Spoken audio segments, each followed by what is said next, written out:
Hello everyone, welcome to our video for redesigning school counseling and guiding all kids steering teams as they prep for Council Meeting 4 on priority goals. So a few things we'd like to just say again.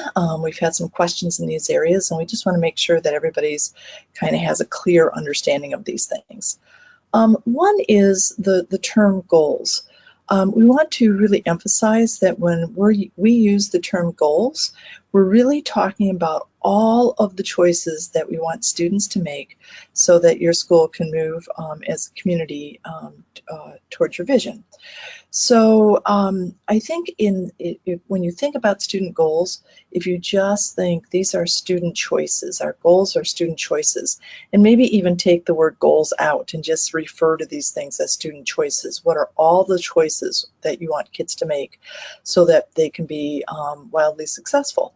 And if you think about like when NASA was first thinking about sending a man to the moon, you know, there were a lot of things that had to go right before they could get that man to the moon.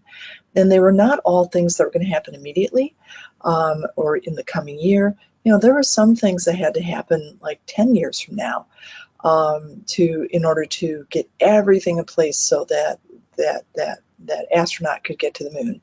And it's the same thing here. We're wanting to get kids to the moon. We're wanting to help them be wildly successful. So we're really thinking about what are all of the choices that kids need to make in order to be wildly successful. We know that we're not going to be able to address them all next year or the year after. It may take us 10 years or more to get all those choices in place for kids. The kids are making those choices. But again, we don't want to limit at this point. We really want to list all those choices. Okay, so from our practice over the last 20 years, and also from significant literature reviews, we have discovered that students tend to make about 80 choices while they're in a four-year high school in order to be successful. Middle school kids tend to make about 65 choices in common when they're successful, and elementary kids tend to make about 50 choices. So again, when you're starting to list your goals, if you're coming up with just 5 goals or 6 goals or 12 goals, we're really not looking at all of the choices that kids make in order to be successful. So again, you might want to rethink that and really look at, have you identified all of the choices that kids make? Now, you may be thinking, well, gosh, how do we come up with 80 choices or 50 choices? So think about all of the choices that kids need to make in these 3 areas. For kids to be successful at school and in life, they have to make healthy social emotional choices. They need to be able to get along with their peers with authority. They need to have a good work ethic and show responsibility. They need to have integrity. Those are all choices that successful students and really successful people tend to make. When we look at kids' career development, kids are choosing to explore careers. They choose to participate in a career interest inventory or job shadowing or an internship. They choose to have tentative career plans and then to use those plans in their decision making. Now, we know that a lot of students aren't able to make those choices because of the opportunities that adults give or don't give those students. So maybe a school hasn't given kids the opportunity to do an internship, and that's why students haven't made that choice to do an internship. So all of this with RSC and Guiding All Kids is about changing adult practices so that kids have the opportunities to make the choices that we want them to make.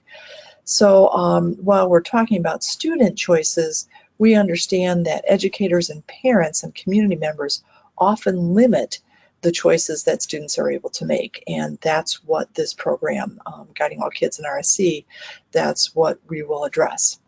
And then finally, there's also a lot of academic choices that students make. They choose to be engaged in school. They choose to take a rigorous curriculum.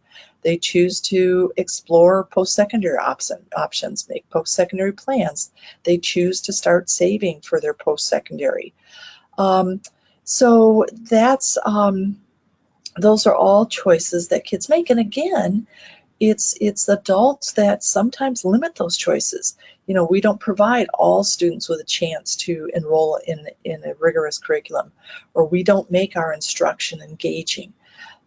So while these are choices that kids make, we recognize and we embrace the fact that adults sometimes limit students' choices. And again, as we get into the programming with RSC and or Guiding All Kids, that's what this program, this initiative addresses, is those adult behaviors and practices. Okay, so what do students need to make a sound choice? As you are starting to later develop the curriculum that you'll put in place, kids need knowledge, they need information to make good choices, they need opportunities, and they need social and emotional health. So again, we're looking at creating an environment or a system where kids get that knowledge, they have the opportunities, and they have social and emotional health so that they can make sound choices. And then in terms of sharing information with students, this is really kind of important to RSC and Guiding All Kids. How do we present knowledge to students? Well, we believe that knowledge needs to be introduced, then it needs to be reinforced, and then finally students need to be supported as they use that information to make decisions about their future. So in traditional school counseling programs, because there's such a lack of time, usually counselors only have time to introduce a concept. They don't have time to go back and reinforce it or to sit down with students and help them use that information as they make decisions.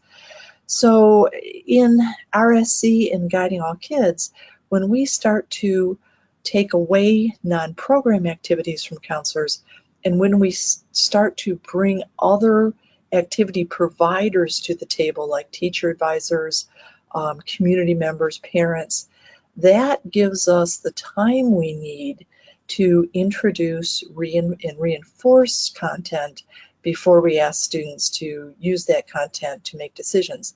And then when students are at that point, we can sit down with kids and help them make those decisions and use that information. So again, Guiding All Kids and Redesigning School Counseling, it's all about getting more time through the removal of non-program tasks, through bringing other players to the table so that we can introduce, reinforce, and then help kids use that information in decision making. Okay, so let's now look at student choices. Right now, your council has identified student choices, and hopefully there's a lot of them, 80, 65, or 50, depending on what building level you're at. So I'd like you to think about those student choices as tennis balls. So you have your high school, you have 85 maybe tennis balls in that basket. If you're in elementary school, you have maybe 50. And now our decision is going to be, which one of those balls are we going to take out of the basket because they're the most important to do? And who are we going to give those balls to in terms of their implementation, of addressing them? So here's how that's going to work. Over the next 4 years, if you're a GAK school, or over the next year, if you're a Redesigning School Counseling school, we're going to look at taking some of those balls out, some of the choices out, and saying, okay, counselors, will you please help students make these choices? And then we'll take some of those tennis balls and we'll give them to the community. And we'll say, okay, community organizations, will you help students make these choices? And then we'll drop some in the teacher advisor program, parents, and the parents program, and then finally academic integration. Now, if you're an RSC school and not doing the full Guiding All Kids, in the first year, you'll drop some of these tennis balls into the counselors' baskets, and a few of them, if your council members step up to address some of this, a few of these balls may go to community organizations. And you may find that community organizations are already addressing some of the choices we want kids to make. If you're a Guiding All Kids schools, you'll do counselor, we'll look at the counselor activities in the first year, In the second year, we'll drop some of these balls into your community basket. In the second and third years, we'll get a lot of the student choices into the teacher advisor program. And then in the fourth year, whatever balls are remaining, we'll put into the parent and the academic integration. So for a Guiding All Kids school and an RSC school, it would look like this. So in first year, so next year, we're looking at what choices will the counselors help kids make. And any of those choices that come out of the big basket, those will be your priority goals. There are the choices that you have determined to be the most important. Then in second year, and again, this could happen with RSC or with Guiding All Kids, we'll really bring a lot of community partners to the table. First semester next year, we'll really recruit a lot of community partners. And then we're just going to say, of the balls that are remaining in this basket, which ones could you address? Which choices could you help kids make? And we will also say, of the balls that are already out that the counselors are doing, are there any of them that you could reinforce? So both with RSC and Guiding All Kids, we'll be addressing these two delivery methods, the counseling delivery method and the community delivery method. With RSC, this is going to be a very small implementation, but with Guiding All Kids, this is going to be huge. Okay, then the next thing that will happen, we're now at the end of year 2 and year 3 with Guiding All Kids. We'll set up the teacher advisor program, and we're going to take a lot of these balls and put them into the teacher advisor program. We don't know yet how many balls will come out. If your teacher advisors are only meeting with students once a semester, there's not going to be very many balls that can come out and go into that delivery method. But if you're meeting with if your students are meeting with your advisors once a month or once a week, then there's a lot of balls a lot of choices that your teacher advisors can help kids make.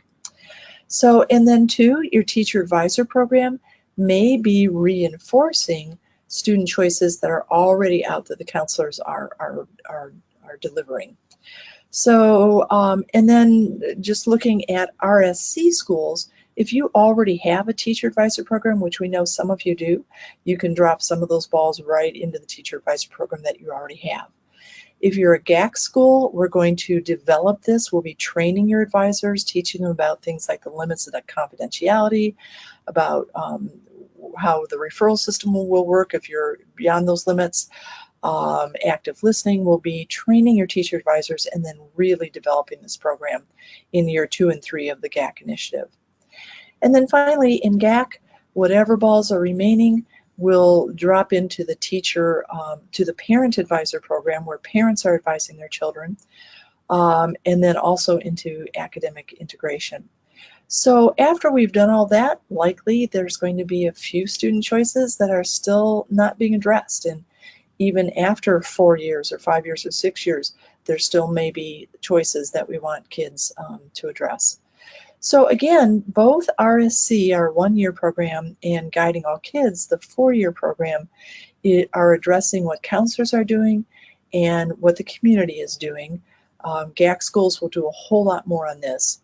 And then the GAK schools in years 2, 3, and 4, you'll be developing these other delivery models. Okay, so when this is all finished, you'll come up with a master plan. And the master plan will look like this.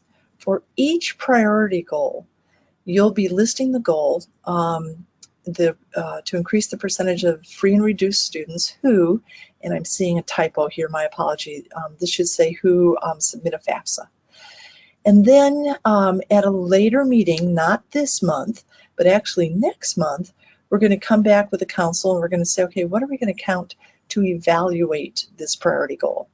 And you'll come up with something like, we will count the percentage of free and reduced students who submit a FAFSA. And again, there's a typo here, submit a FAFSA. So, so then in this master plan, which we'll be developing over the next 3 or 4 months, we're going to say, okay, here's the priority goal. Here's the knowledge that kids need to have in order to reach that priority goal. Here's the activities that we're going to do with the kids where we'll teach that knowledge. Here's a little description of the activity. Here's the instructional level. Is it done to introduce, reinforce? Here's the grade levels we're going to do that activity with. And here's the delivery methods. And again, for redesigning school counseling in RSC school, the delivery methods would probably only be the counselor delivery method and maybe a little bit of the community delivery method, where with our GAK schools, this is going to be, we'll see all 5 delivery methods in here. Then, thinking ahead, when is this activity going to be first implemented? Who's going to provide it? And what percentage of the students in that grade level will participate in the activity? One of the things I think it's really interesting to note that the only way we can reach all kids is through the counselor delivery method, the teacher advisor delivery method, and the academic integration. We can't reach all kids through our community-based programming and our parent programming because they're not in an environment where they can reach every single student. So their activities are most likely going to be reinforcing activities unless you can figure out a way to get every single student to your community members, or you can figure out a way to engage every single student's parents. So, okay. And then finally, we wanted to show you too, part of this master plan will be helping students address their social and emotional concerns that are impacting all of your priority goals. So there will be a table like this for each priority goal, and then also we'll be looking at the social and emotional concerns that are impacting everyone. So down the road, months from now, when all of your programming is designed, and again, we have several steps to get to this point, this is what your master plan is going to look like. Today, we're identifying your priority goals, and then after this month's council meeting, we'll ask you to we'll ask the steering team to tease out the knowledge statements, the knowledge that kids need in order to make this choice. The rest of this we will be doing in future months. So, okay. So that, I wanted to show you just this slide just to show you where we're going and how we're building this curriculum and this programming. Okay, so now here are some problems. Your school may have identified too few student choices or too few goals. If you have, for example, only 5 goals, you can see where there's not going to be enough goals to populate or to fill the baskets of all of your different delivery methods. So even if you're just doing the counseling delivery method, there's not enough goals there to even fill the counselor's time. So, so we really have too few goals. We're wanting to look at every single one of those 85, 50, 65 goals. Okay, and then another issue you may find as we work forward is that some of your goals or your student choices are unclearly written. They may be too vague, so we're not really sure what they mean. They really may be not choices. They may be knowledge-based, like all students will choose to learn about the FAFSA, or all students will know about anger management. When we see a student choice that's written as knowledge, we say, so what? You know, so what if an elementary student knows about anger management? If they're not using it, it's to no use. So we'd like all of the choices to be action-based. What are the students choosing to do? So it might be that all students have who are free and reduced and who are planning to continue their education after high school have submitted a FAFSA, or all students are demonstrating or are using anger management techniques. So, okay. And then another problem is sometimes we see goals that are actually in one statement that are actually 2 goals. So all students would choose to attend a financial aid night and submit at least 1 scholarship application. So again, when we get to evaluation, that's going to be problematic, because what if students attended the financial aid night but then did not submit a scholarship app? Did they meet the goal or didn't they? We really don't know. So we really suggest that anytime you see the word "and," that you check to see, is this two different or multiple different student choices. So, okay, so those are just kind of a couple of issues that could come up in the future that we could kind of clean up now. Okay, so different topic. We wanted to talk just a little bit with you about how we communicate with you. Communications in this process between schools and our staff is really, really important. So here's how we will communicate with you. One is through our workshops or our webinars when we actually do a presentation like what we're doing right now. And sometimes, you know, that's a workshop where we're face-to-face with you. Sometimes it's a webinar where we're doing a webinar or making a video. So another thing is through our GAK updates. So our updates look like this. We tend to do them only once a month, unless there's something going on where we feel like you've missed something and we feel like you have to have a reminder. But in your inbox, the message will come from us, and the subject will say GAK February update, or the next one will say GAK March update. So in that update, we try to keep them very short, and we try to bullet as much as we can so it's a quick read. So, so workshop dates, times, and locations, you can click there to get that. Important, anytime you see the word important, it really is important. Each person on your team will need the following at our next workshop. So if you're coming to our webinars or our workshops, it'll tell you what you need to bring with you.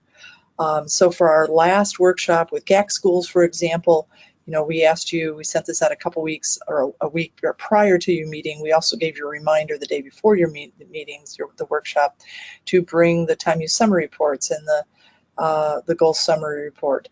And then also a laptop computer so that you could see data in reports as something caught your interest. And then in the next section, there will be special group announcements. So to the schools in Hamilton and Southwestern, we noted that there was a meeting time change. In Scott County, there was a location change and a start time change. And then finally, we'll always give you, here are upcoming due dates. So these emails just are really, really important for you to skim, really, and we send them to every single steering team member. So if one sees it and the other forgot to look, you can kind of remind each other about what's coming up and what's important. Okay. Then another way that we communicate with you are our rubrics. And we would suggest you read our rubrics prior to your council meetings so you know you've got everything in that you need to. So for example, for your goals, here was what the rubric looked like. It talked about what we're looking for exactly, at least one goal target. At least one goal targets a specific student group. The program goals reflect desired student choices. It reflects all the choices. And then sometimes we'll give you a note if we're afraid that you're maybe going to misinterpret something. So in this case, you got a note that says that we were anticipating a large number of goals. And so if you came up with like 4 goals, a red flag should have gone, a light bulb should have gone up, something's wrong here. And then just pick up the phone and call us and say, I only have 5 goals. I must not really understand this. Or is that a typo in the rubric? So if something doesn't make sense, call us up and ask us. It may be a typo on our end, but it may be that there's a lack of miscommunication or a lack of understanding as well. Okay, so the rubric is really, really important. And when our staff review your work, this is exactly what we're looking for. So whatever the rubric says is what we're looking for when we look at your work. Okay, so how we hear from you. When you put in your meeting minutes, your council meeting minutes, your summaries, we read every single word of that very carefully. That helps us know how things are going in your school. We really need to be aware of that so we can guide and We can start to see if there's multiple schools that are struggling in an area, then we know that maybe we missed the boat in our presentation, or we need to re-explain something because it's going to take multiple times of schools hearing it before it gets through. So your meeting summaries are really important to us. When we do face-to-face workshops, if you're participating in GAP and you have those face-to-faces with us, that school sharing is incredibly important. We had such great sharing at our last meetings with GAK, where you really brought to the table things that we needed to hear, that are enabling us to make some changes that will benefit you. So that school sharing is really important. Emails, sending us emails, asking us questions, telling us when things don't make sense, asking us to re-explain something. So we often explain things in large groups and through webinars and workshops, but then our staff are available to re-explain anything that doesn't make sense through an email or a phone call. So it's just like, in the classroom when you teach something and kids don't get it the first time and then they have questions, and then you reteach it. That's what our staff is doing through emails and phone calls. We're reteaching anything that didn't make sense to you. We're answering your questions. So that's how we hear from you. So methods that don't work well, from our experience, has been if there's a concern, if you bring that concern to someone else besides us, we often then don't hear the concern, and then we don't have a chance to make things better, or to re-explain something, or to change something on our end. So it really works best when you come straight to us when you have a concern, so that we have an opportunity to adjust. And then the other thing that doesn't work so well is if you have a question, if you bring that question to someone else besides us. I mean, they may have a great answer for you, but they may also not quite understand what we're doing. And a lot of times what we're doing is in anticipation. That's a step that's going to come up 3 or 4 meetings from now, and they wouldn't have that big picture. So if you're at a meeting with all the counselors in your district and you start having questions or concerns come up, please call us, contact us, and let us work with you on those things. And then finally, if you get a submission status from us that says meets or that says needs revision, that's not a bad thing. I mean, this is the first time for most of you probably that you've created a systemic initiative. This is the first time for most of you that you've started from scratch on developing a curriculum. And it just makes sense that some things aren't going to make sense, and we're going to come in and say, oh gosh, this is going to get you in trouble later, let's redo this section. So having a needs revision, that's a good thing. I mean, it gives you a chance to learn. So so please don't take that personally. I know it's frustrating at times, especially if you put a lot of effort into something. We will do our very best to explain things well to you so that it meets criteria the first time.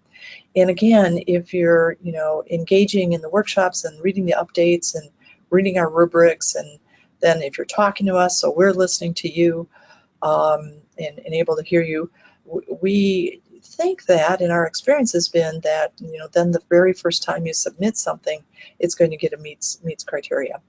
So okay, so wanted to talk about that. Now another topic.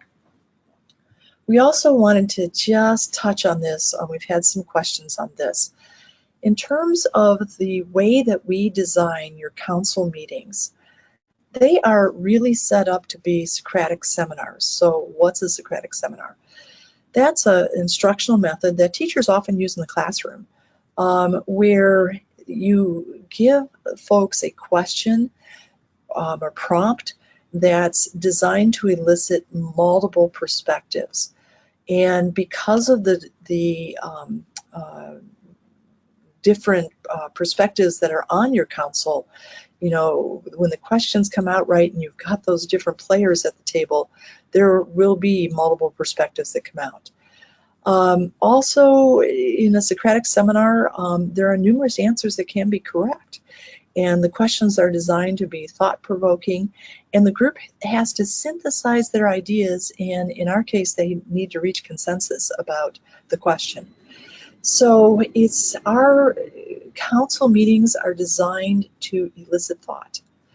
So, so a lot of times the prompt is around data. We'll provide data to your council members along with the Socratic Seminar questions and ask them to discuss the data from their perspectives, and they'll come up with, you know, all different kinds of thinking. So in meeting one, the question one is, what are the benefits of school counseling? We tossed out the terminology. We just had to tell your council members that. And then we tossed out this question. Now, I want you to have in mind that ASA could have told you what the benefits of your programs are. What are the benefits of RSC and what are the benefits of GAK? We could have told you that. And you could have told your council members that. But we wanted the council members to come up with that on their own. That engaged them in the discussion. It kind of got them used to the idea that we were listening. But we also hoped it made them understand that there was a benefit to this that they cared about. That whole discussion was done to elicit their buy-in into the project. It wasn't just, you know, that someone else told them that this was important. It was that they were figuring out what was important. In the second meeting, the prompt was career readiness data. I think one of the mistakes that we made on this is that we gave you way too many slides, and thankfully a lot of you realized that and you cut down the slide number, and we greatly appreciated that. So we gave career readiness data out, some national data, and then we asked what are our core convictions and what's our ideal state.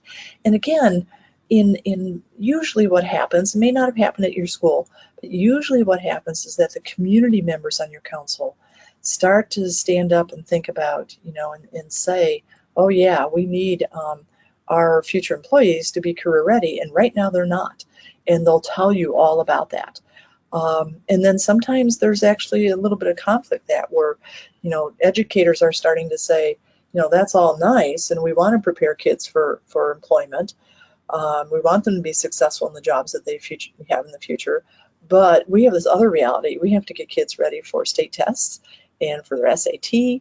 And sometimes that's not the same thing as getting kids ready for their careers. So we wanted, you know, that to kind of come to the forefront in that discussion. In your third meeting, we wanted to toss out the question, you know, to be successful, what choices do kids need to make? And then that was, you know, that discussion. And then at this meeting, we're starting to look at what choices do we need to address first.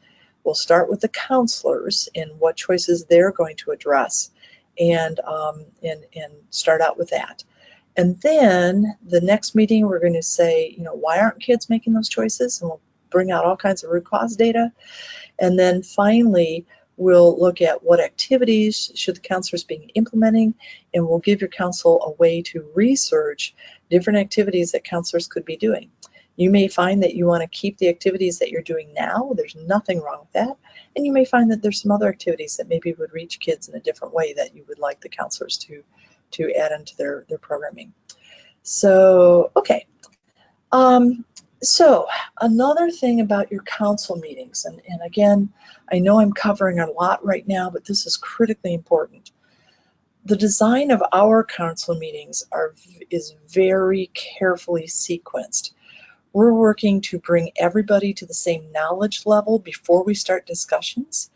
And sometimes we do that through presenting student data, presenting best practices, asking folks to kind of dig in and be creative with their own thinking. Sometimes we're asking people to read data at home before they get to the meeting, so that everybody's kind of starting out at the same level. When we don't do that, parents and community members sometimes come to the meetings, and you know, the educators have had a chance to all look at the data, or the steering team has, but nobody else has. And so there's a catch up in the beginning of your time together where you're catching up to community members. So again, you know, we're carefully sequencing that. We're also, in the way we've designed the council meetings, we are anticipating resistance. We've done this for so many years. We know, where the resistance is going to come from. And we set up the slides to head off some of that resistance before it occurs.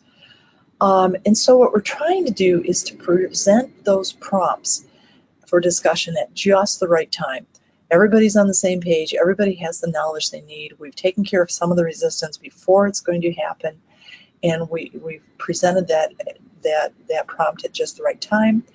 And the fourth thing there is that if we've done this right, if everything is ends up where we need it to be, we're going to end up at a point where your council members want to help. They've looked at the data, they have, in their hearts, they want kids to make good choices. They understand why the counselors can't do it all, but they want it all. And so what do they need to do? They need to help. They need to help implement activities, or they need to help take non-program activities away from the students. So if these parts of the meeting are sequenced right, when you get to the end, people are going to say, oh my gosh, let me take those non-program things off the counselor's plate so they can be with kids. I can do this, I can do that. Or they'll be saying, our Kiwanis Club, we could take kids on a campus visit where they're visiting an apprenticeship program in a college, four-year college, and a career college, and a two-year college, and we could do that. So if you've done this meeting right, if everything is in place, you should end up with people concerned and wanting students to make good choices and compelled to help you.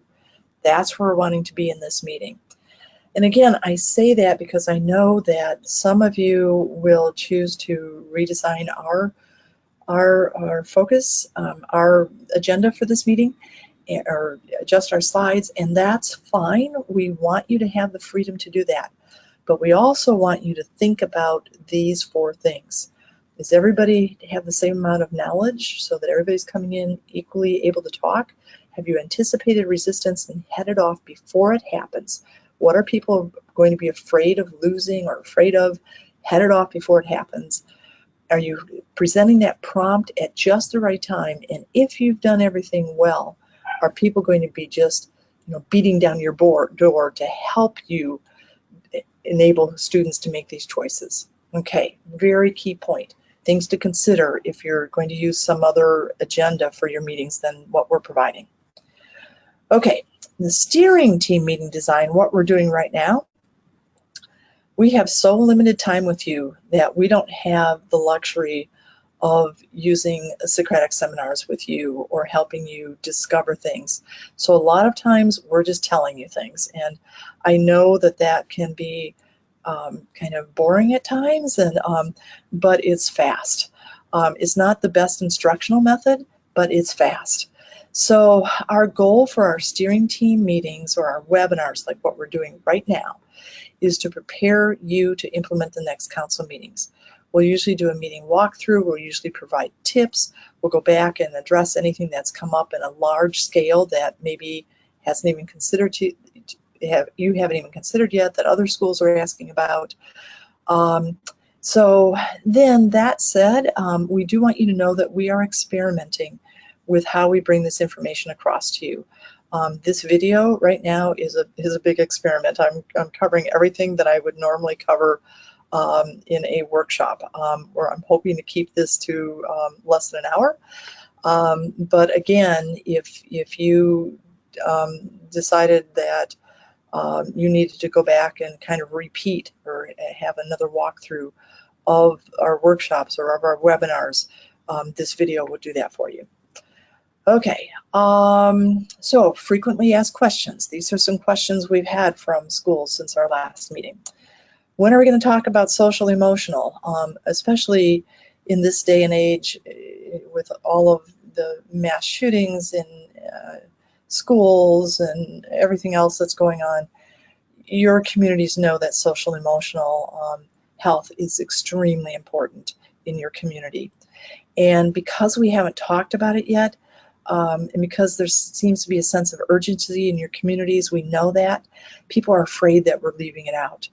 So This month we're going to, again, we're going to look at student choices, but next month we're going to look at why aren't kids making those choices, and at that time we're going to look at, are there social emotional issues going on, and if so, how are we going to address those so that kids will make the choices we want them to make. So just hold tight for another month, and we'll look at data that will help you understand what's going on in kids, in terms of your kids' social, personal, social, emotional needs. And then we'll help you kind of prioritize what are you going to address and how that's going to happen. Okay, so another question we've had is, why does ASA keep talking about all kids? And I think there's been some misunderstanding there. Some of you, I think, are thinking when we say all that we mean, you know, is a student that is severely mentally handicapped going to be participating in guidance lessons and making the same choices that other kids are going to make.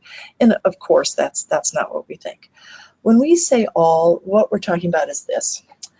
If we look at a math curriculum is just automatically for all kids. I mean, all third graders take math. You know, all high school kids take algebra. So so math is already, we already have a system that brings math to all kids. We don't currently have systems in schools that brings school guidance and counseling to all students.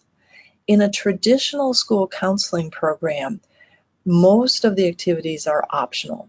We'll say to students, you know, if you want to learn about financial aid, come to this financial aid night. We'll say to students, if you want to learn about what's behind bullying, come to this special program that we're having during activity period. Sign up for a pass and come listen, and we'll talk about bullying and what's behind that. So almost all times school counseling programs are optional for kids. We don't have a system that brings it to all students like we do for math. And then also in a math curriculum, we tend to introduce the concepts, build and reinforce them, and then ask students to apply those concepts to real-world problem solving. In traditional school counseling, because of the time constraints, we usually only have time to introduce content and not build or reinforce it, and we don't help kids apply it to their own decision making. So in Guiding All Kids and in Redesigning School Counseling, the goal is to create an organizational structure where we're helping all kids, and then also to make that organizational structure be able to introduce, reinforce, and apply content. So yeah, so that's why we're talking about all, is because we don't have an organizational structure in, I would say, 99.999% of schools that allow us to help all kids make sound choices. Okay, so tips for your next council meeting. So we've been talking about just a lot of things that have emerged since our last meeting. Now we're thinking forward and looking at getting ready for the next meeting. So first of all, purpose. The purpose of this meeting that's coming up is to begin assigning student choices to different delivery methods. And the one we're going to start with today is the counseling delivery method. So we're assigning student choices to the counselors to address. I've talked about how important it is to sequence our meetings. In this case, it's really important that however you design this meeting for your council, if you're following our prompts or our slides or not, we think it's really important to start with assigning student choices to the counselors. So you get out your list of student choices that you came up with at your last meeting, and you're saying to folks, what are the counselors already doing? If the counselors are already addressing those choices, then it's, do we want the counselors to continue doing that? If so, then it's a priority choice, okay? My guess is that all of the things that your counselors are already doing you can already identify as priority choices. You've already identified them as being important. And all of those balls, then in that basket of tennis balls, all the balls that the counselors are already addressing will come out of that big basket and go into the counselor's basket as priority choices. Then we think it's important that you think about, are there any external expectations that we have to do? It doesn't matter if it's a choice you want to help kids make or not. Somebody has said you have to do these things. So there's two that come to mind that come from our state legislature. One is that there's a law that all kids in Indiana beginning in grade 6 through 12 will choose to create a graduation plan. So it's basically a career plan, a post-secondary education plan, and a 4-year high school course plan. The 4-year high school course plan doesn't get dropped in until high school. So, so that's one external expectation that you have to do. And if it's not one, if that's not a choice that you're addressing right now, giving setting things up so that kids can choose to create this graduation plan, that's something that you need to think about dropping it in. So that has to come out of the big basket and go into probably the counselor's basket. So the other external expectation from our state legislature is that all schools will have a bullying prevention program. And a lot of the times the activities in that bullying prevention program are activities that counselors end up doing. If that's the case in your school, it doesn't have to be. It could be your teacher advisor program. It could be integrated into your academic curriculum. But if it's the counselors that are doing that, we need to make sure that those balls get out of that big basket that have to do with bullying and get into the counselor's basket. Then the other external expectation might be from your central office. It might be that central office is deciding to have a district-wide curriculum, which wouldn't be a bad thing. And they're going to say, okay, all elementary schools, we would like you all to help students make the choice to complete their homework. And so that would be a choice that every school would need to take out of that big basket and put into the counselor's basket if that's what the counselors are going to work on. So then after you've identified all of the choices the counselors are making, and to the counselors, this will be really uplifting. It's your chance to show everybody all the gazillion things you do. I mean, there will be a ton of balls that come out of the big basket that you're already addressing. It may be, depending on how much time you already have, it may be that you take a good majority of the balls out of that basket and put them into your basket. So, but after you've done that, this is a key question, number 2. We want to ask, if your counselors had time to address one more choice, which would it be? We're wanting here your counsel to be hungry. We want them to be hungry for one more choice. One more choice. Oh man, if we just had a little bit more time, a little bit more money, this would be what would come next. We want them to be hungry for that choice. So we identify what's next. And then we say, unfortunately, our counselors' plates are full and we can't address that one last thing. But let's talk about how we can increase our counselors' capacity. And then that's just a discussion. How do we get that one last choice in the counselor's plate? Do we address our staffing? Do we hire another counselor?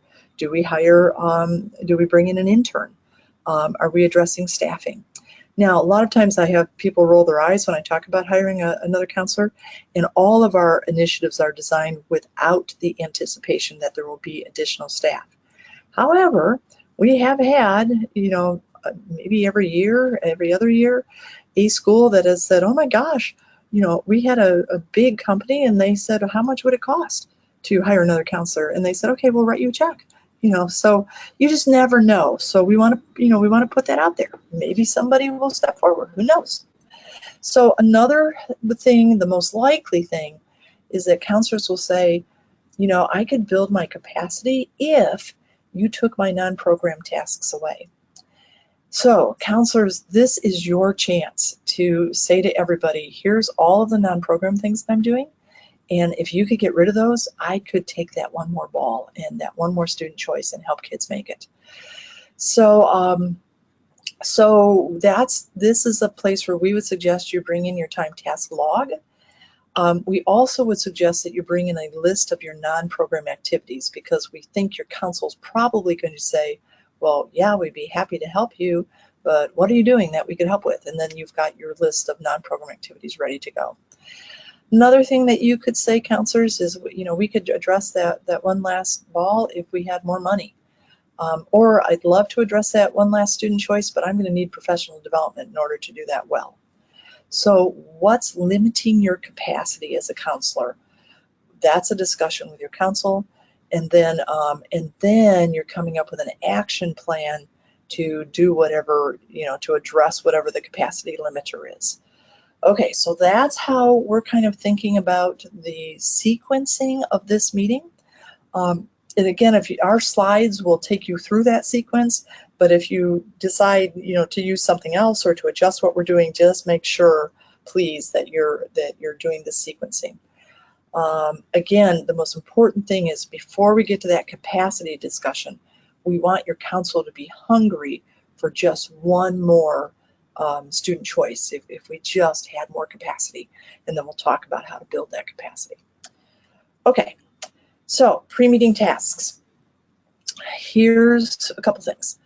First of all, there's a report that you're going to give to your counsel called the Goals Data Summary. So you've not seen this report before. This report only has your goals on it and the data, the current data for the percentage of students who are making that choice. If you created your own student choices, if you scroll down to the bottom of this report, those student choices will appear as well, the ones that you made up on your own. And there will be blanks here right now for any data, because we don't have data for any that you created. If you eliminated any of our suggested goals, they will not appear here. So these are just your school's goals, the choices that you want students to make, and then the data. Now, we're going to give you a chance to edit this report before you send it to your council members. And here's how you do that. You go into the online system. There's a step in the process page called Edit the Goals Data Summary. When you go into this report, you're going to click this data source if you want to change the data source. And if you click that, you'll be given the option to use the survey data, like it's up there now, or use some other kind of data, or use both the survey data and some other kind of data that you have. So that's where you edit the survey data. You can decide you're not going to use survey data, you're going to use something else. If you decide to use something else, then on this page, current data from other sources, that goal will appear here. So let me go back.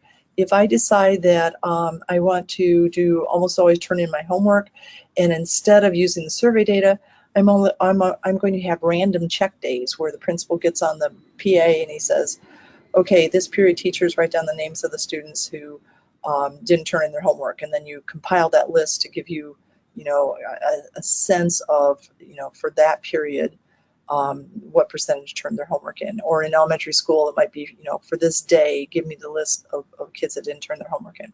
So you can figure those percentages. So you don't have to use survey data. Now, if you did that, when you click this, you'd say, I want to use a different data source. And then on this page, the first thing that would pop up is almost always turn my homework in time. And you're going to say, what did you, and then the computer asks you, what did you count? And you'd explain what you counted instead of the survey data. Also on this page, any goal that you created it will give you a prompt for deciding what you're going to count. So maybe, there's a school that has a freshman orientation, and they think, have found that successful students tend to come to that orientation. So they're going to add that in as a student choice. What did you count? And they're going to, just count the attendance roster. And then they put the data in, and then the date that they collected the data. You do not have to put any data in these other fields. So it would be perfectly okay if when your council got this data report, that on those items at the bottom that call for other data, that those are blank right now. If you can fill them in, that would be great. The more data you have, the better. But we realize that some of you may have a lot of different data sources, and you haven't had time yet to, nor have you prioritized your priority goals to figure out which ones you really want to monitor data for. So if those at the bottom are blank, that's fine. You do not have to fill in any of these additional data sources. This is just here if you want it, okay? This is some flexibility that we've built into our system for those of you who already have data from other sources. Okay. Then, before your council meeting, you're sending out a cover letter, a copy of your vision statement, and a copy of the goals data summary report. The cover letter looks like this. We're asking your council members to review the vision statement, to check any goals on that summary report that they believe should be priority goals because they hold high promise, and then also to circle any data points that concern them because they feel the choice is important and too few students are currently making that choice. Then they would bring that report with them with their checks and their circles to the meeting, and that would be where you would start your meeting. So why do this ahead of time? Again, that's your option. There's some schools that don't like to ask council members to do homework before they come to the meeting, but I can think of 2 reasons why you would want to do that. One, it'll cut about an hour out of your council, or it would add an hour to your council meeting if you didn't do this ahead of time, because people, would have to have time at your meeting to do it. 2, people are coming to your meeting with different knowledge levels. And our experience is that that tends to split your council into 2 different groups, those who have knowledge and those who don't have knowledge. To give everybody the same ability to have thought through this stuff, we just really think it's helpful to pass out the data before the meeting to really give your council members time to roll up their sleeves and dig in and think about it. So another thing that happens if they don't have that opportunity is that council members who have had a chance to look at the data tend to kind of lead the discussion. And the people that are coming from the community and parents that haven't had the chance, they tend to start following. It really, we think, does make a difference. But again, this is your choice. Discuss the data before or after or during, up to you. Just wanted to present the pros and cons to you. Okay, then also before the meeting, we want your counselors to enter their current non-program activities. It's really easy to do. On the process page, you click the enter button. It will take you to a sheet like this. You just enter in what you're currently doing. Attendance record keeping, you're currently doing it, so it's active. You're going to click here that it's not a guidance counseling or advocacy or program management. It's non-program. And then you're going to click which months you're doing it in. You can check all or uncheck all, and then just save it. This will allow you to be able to print a report of all of the counselors' non-program activities to bring with you to your meeting. So when the council is all fired up about removing those non-program activities from the counselors, you can give them that list and say, okay, here's the things I could use some help with. Okay, then, so that's before the meeting. Then after the meeting, there's a couple things we need you to do. When you're talking about expanding capacity, you'll do some action planning. And this is just a form, it's a Word doc for you to write down what the actions are. My guess is that most of you will do action planning around time use, maybe not. And then you would just write down, Jane said that she would take over planning graduation. Susie said that she would start logging student attendance, or whatever it is that you're doing. What's the plan for getting that off your plate? Same thing with the other 3 areas. It's not necessary that you develop all 4 areas. We just want to look at what's most getting in the way of counselor capacity, and then develop that. On the other hand, if you want to develop 2 areas, that's okay too. It's up to you. Okay, and then in the online system, after your meeting, you need to select your priority goals. That's really, really easy. When you go into the process page, you'll click the icon for selecting your priority goals. When you do that, your goals, not our suggested goals, but the goals that you have selected or that you have written, will appear here, and along with what grade that goal is for and what group of students it's for. And then you'll just select the ones, just click the ones that you would like to be priority goals. Now, remember, priority goals are the things that are going into practice right now. So if you select something as a priority goal, that means that your counselors are going to start addressing that next school year, or your community organizations are going to start addressing that either now or next school year. If you happen to have a teacher advisor program already, you know, the teacher advisors are going to be doing this next school year. So our priority goals, our goals, we're looking at all of them. Our priority goals are which ones are we going to address next school year. And then once a year, we'll come back to this and say, okay, now what are we going to add on as priority goals when we're, you know, dropping in the teacher advisor program, and then we'll keep building. And again, a year from now, we might decide, oh my gosh, we bit off way more than we can choose. We need to get rid of some of these priority goals, or you may decide that right away. It's too much. And so this page will be in flux based on just, you know, what happens in reality. So, okay. So that's priority goals. And then finally, once you get the priority goals in there, this is in preparation for a coming month. We want to know for each of your priority goals, what knowledge do students need in order to make that choice. So your priority goals will be listed there, almost always turning my homework on time. And then we ask you, do students need to have specific knowledge to make this choice? If you say yes, then we'll give you a prompt. Students need to know, you know, how having 1.0 impacts their GPA for the class, or, you know, whatever you want them to know. Later, when we're developing the curriculum, we'll start to design activities, and we'll check to make sure that your current activities are helping kids to know these things. If you want to add a second knowledge statement, you just click add.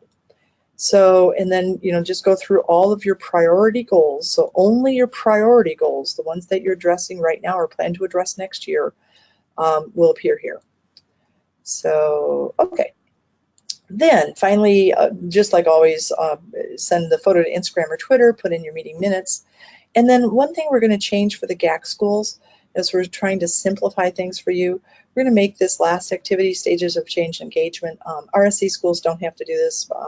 We put it in for GAK schools, and we're going to make that optional. It will be kind of interesting to see changes in engagement as we go through this over the years.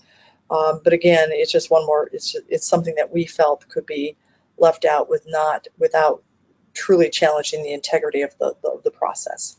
So that's now optional. Okay, I'm not going to do a system walkthrough. I'm going to close in just a minute, but just wanted to point out that when you get to the process page, you'll scroll down to the priority goals step, and then everything that we just talked through, all the resource that you need, and the reports, and the enter pages, and the submit buttons, and the deadlines, you know, that's all there on the process page. Okay, rubrics, very quickly.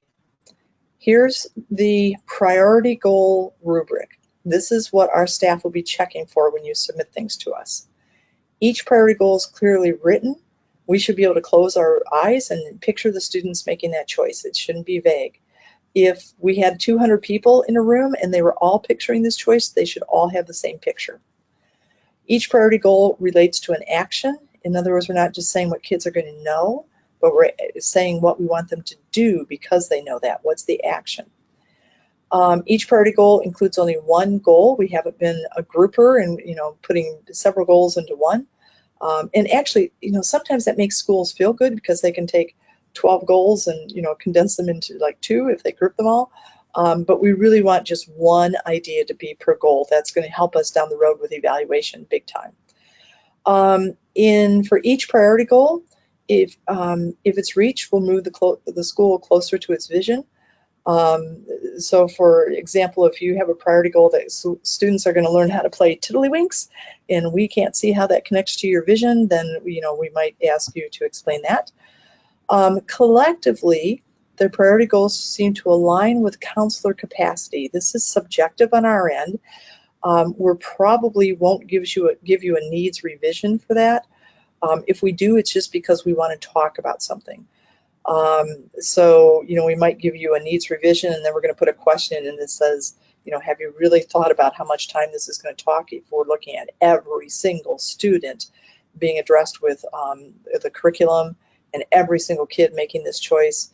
Do you really think that 30 priority goals all in the first year, can you do that? And you may come back and say, yep, I think I can do that because we're already doing it.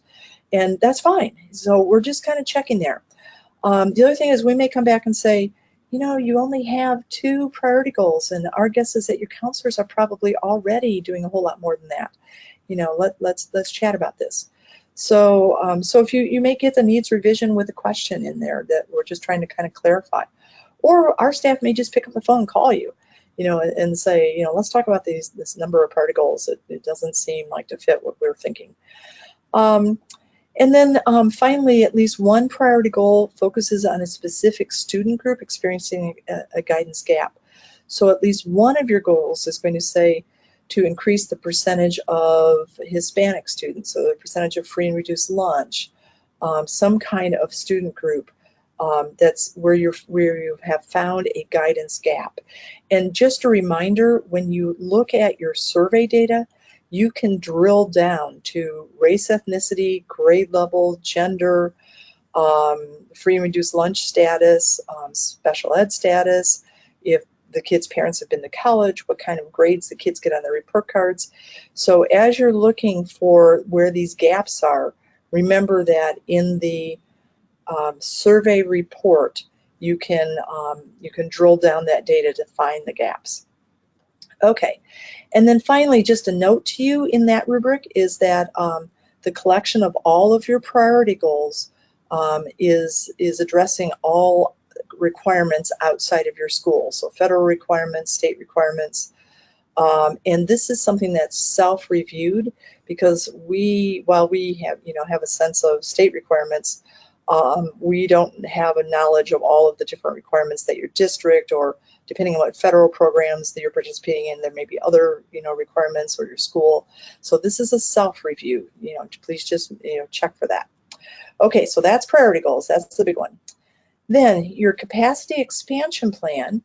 All we're checking is to see, yes, you're working somehow to expand your counselor's capacity, and that whatever the action steps that you've put in, that we think, yeah, that's going to work, and that the counselors are going to have more capacity, either more time or more knowledge or more skill, so that they can better deliver the program. Okay. Then your guidance knowledge statements. As appropriate, guidance knowledge statements have been developed for each priority goal. So for each of your priority goals, we're going to be thinking, do kids need to know something in order to make this choice? If so, then we would expect to see that you've clicked yes, that they need to know something. And then each knowledge statement begins with students need to know that. And again, in our system, that's that we give you that prompt, but just make sure that when you write the rest of the statement, it follows that prompt. Students need to know. And then each statement is clearly written. And again, when we close our eyes, we can picture that knowledge that kids are going to need to be taught. So, okay. On your non-program activities, we just want to see, we're checking to make sure that you've entered your activities, they're clearly described, and that you've linked those activities with the months that you're delivering them. Later, the system is going to spit out a master calendar for you, and it builds the calendar based on when you tell the computer that you're doing those activities. So it's not something that you're going to have to do. You'll just push a button, and the calendar will pop out. Okay, a couple things looking ahead. For your next meeting, you'll give your council members a pre-meeting task that will involve them writing down data on sticky notes. So we would suggest that at this meeting, you just give them a packet of sticky notes to take home and just say, just keep those, because next month when we write to you before the meeting, you're going to be asked to use these sticky notes. We think your council members will each need about 15 to 20 sticky notes, so you can take one packet and divide it into little, packets of 15 to 20. They will not be using them at this meeting. They'll be using them in a pre-meeting activity for your next meeting. So, okay, then that's it. The only thing we have left to do is to go through a meeting walkthrough of our slides. I'm going to do that in a different video though, so that we've kind of separated the steering team prep from the council meeting walkthrough. So I'll do that next. It should be a fairly short video, not as long as this one. We'll go from there. So as always, please, please, please call our staff, call us if you have questions. We know that this is, for many of you, the first time that you've worked with a vision-based process, a data-driven process. It's the first time you've ever set anything up that's systemic in nature. It's the first time you've designed a curriculum from scratch. There's a lot of firsts here. We think you're learning a lot. There's a lot of room for going down wrong roads with this. And anytime you have a question, please, please, please call us, and we'd be more than happy to talk with you. So, okay, I'll close there, and let me tell you, thank you for serving on the steering team. We know that you're all donating a lot of your time to do this. We know you're doing it because you love kids.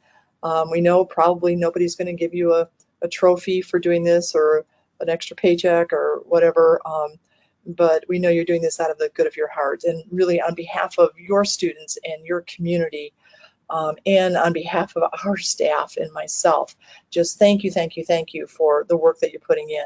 And the reward is going to be seeing kids make different choices across the board, and all of the good things that are going to happen in kids' lives because they're making those choices. That's the reward. So thanks everybody, and we'll see you in the next video.